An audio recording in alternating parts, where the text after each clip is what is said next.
Pemirsa, ratusan mahasiswa geruduk Mapolda Maluku Utara terkait pemerkosaan terhadap seorang remaja hingga tewas. Massa menuntut polisi segera memburu dua pemerkosa yang masih berkeliaran.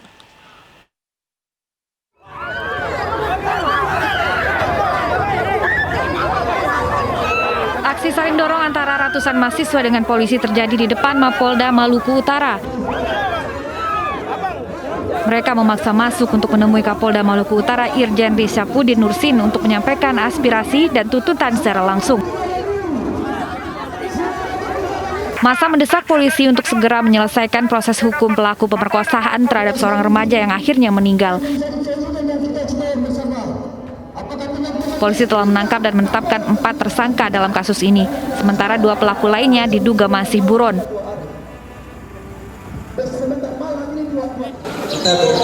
Polres saat ini sedang mendalami 4 tersangka. Maka dari keterangan 4 tersangka itu akan berkembang. Berapa orang sebenarnya yang terlibat. Apakah betul terlibat 6 orang atau terhenti dari 4 orang? Semua harus didukung dengan alat bukti. Sebelumnya, keluarga korban di Kabupaten Halmahera Tengah nyaris ricuh dengan petugas kepolisian. Keluarga korban menuntut hukuman mati 6 pelaku pemerkosa NU perempuan berusia 18 tahun. Korban yang baru lulus SMK ini diduga diperkosa 6 pelaku di salah satu kamar kos di Desa Lelilev, Kecamatan Weda Tengah. Polisi telah menahan 4 pelaku di Polres Halmahera Tengah. Polisi menyebut kasus ini telah sampai ke tahap penyidikan. Tim Liputan Ainis melaporkan. 2 pelaku penyekapan dan pemerkosaan yang menyebabkan remaja di Maluku Tengah tewas kini masih buron. Sedangkan keempat pelaku yang sudah ditangkap berstatus tersangka. Penyidik telah menetapkan pasal yang disangkakan tentang tindak pidana pemerkosaan hingga psikologi korban terganggu dan meninggal dunia dengan ancaman hukuman mati atau pidana seumur hidup atau selama waktu tertentu paling lama 20 tahun. Kejaksaan Tinggi Maluku Utara akan memprioritaskan kasus ini dan meyakinkan jika para tersangka yang merupakan para pekerja tambang nikel ini akan dituntut dengan pasal-pasal yang memberatkan dan maksimal. Main-main kabinet sudah sebetulnya. Soal hukuman yang setimpal tadi, maksudnya bagaimana? Nanti dilihat pasalnya dulu. Sekarang dulu lihat pasalnya di polisi. Lihat pasalnya, lihat faktanya. Jika memang maksimalnya misalkan A, ya kita akan maksimalkan. Jika tidak ada hal yang meringankan, oleh fakta sih mungkin tidak ada yang meringankan. Yang jelas kita akan perberat hukumannya akan maksimalkan. Jadi tuntutannya itu didorong ke yang maksimalnya? Ya, yang pasti kita harus lihat dulu pasal-pasal yang diserahkan oleh polisi. Lihat fakta-fakta, apakah kita akan mengajukan yang lain. Kita punya kewenangan untuk pasal-pasal lagi. Beralih ke informasi cemburu karena sering melihat istri main TikTok dan direspon laki-laki lain, seorang pria di Surabaya membunuh istrinya. Korban merupakan istri kedua pelaku yang dinikahi secara siri sejak 15 tahun lalu.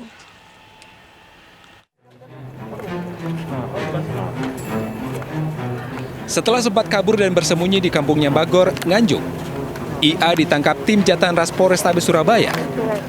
Warga Surabaya ini menjadi target buruan polisi karena telah membunuh istrinya sendiri, Jasmi. Saat diperiksa, IA mengaku membunuh Jasmi karena cemburu. Istri siri yang telah dinikahi IA selama 15 tahun tersebut sering main aplikasi TikTok. Ia cemburu karena konten yang diunggah Jasmi kerap mendapat respon dari pria lain. Bahkan Jasmi kemudian terlibat pembicaraan mesra dengan para pria. IA pun mengaku gelap mata saat menghantamkan linggis ke korban.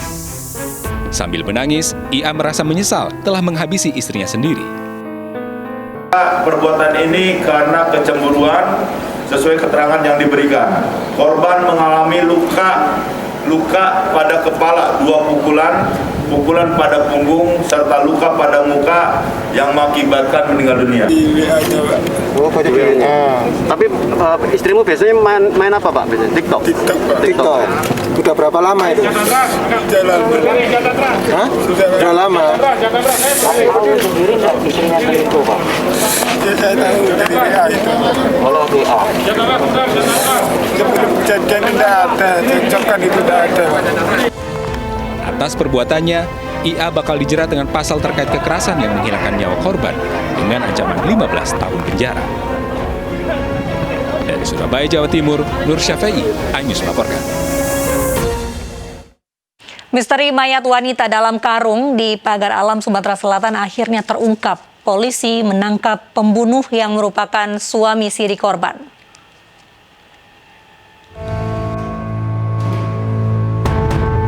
Kasus pembunuhan Waldasi, wanita 60 tahun yang jenazahnya ditemukan terbungkus karung di Dusun Simpang Petani, Pagar Alam, Sumatera Selatan, akhirnya terungkap. Pembunuhnya adalah Samsu Sulaiman, suami siri korban yang baru menikahi korban 1 bulan lalu. Pelaku ditangkap di tempat persembunyiannya di Kota Prabu Muli, Sumatera Selatan. Pelaku mengaku nekat membunuh korban untuk menguasai harta benda korban. Salah satunya adalah sertifikat tanah. Daripada pelaku ini adalah untuk menguasai harta milik korban. Ancaman dan berupa sertifikat tanah serta beberapa barang lainnya yang masih kita selidiki juga.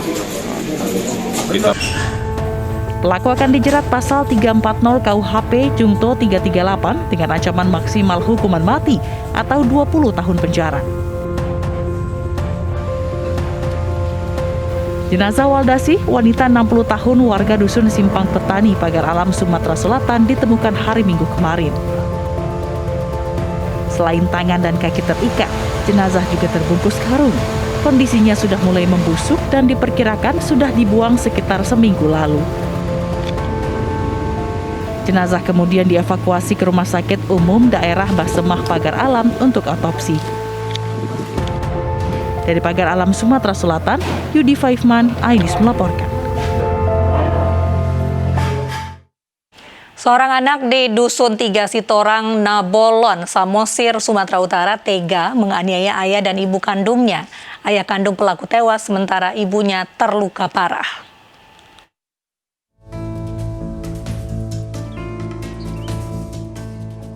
Pembunuhan sadis terjadi di Dusun 3 Sitorang Nabolon, Desa Sihusapi, Kecamatan Simanindo, Kabupaten Samosir, Sumatera Utara.